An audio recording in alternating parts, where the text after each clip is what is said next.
For my part in this allegory, I'm not going to make the same mistakes my father made.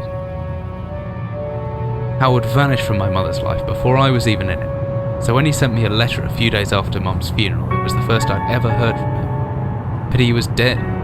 Writing from beyond the grave must be a genetic habit in my bloodline. His letter contained a key, instructions, pleas for forgiveness.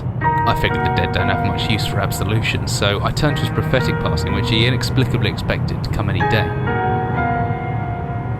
Clearly averse to explanations, my father preferred to leave directions to a bank on Mayfair I'd never even heard of. In that bank was a safety deposit box in his name, and myself as executor. Of course, I went, as he knew I would.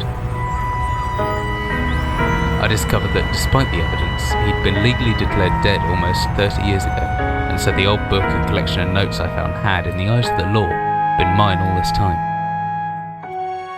My father's instructions were to burn the documents, raise no further questions. But that was his error. No man's immune to the shameful trappings of curiosity, and my humanity got the better of me.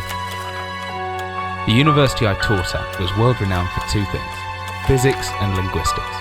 I represented the first, and the man who stood for the second was stumped by my recent acquisition. The book was indecipherable. The notes, however, showed a location somewhere in uninhabited northern Greenland. It took me almost a year to book the last flight I'd ever taken.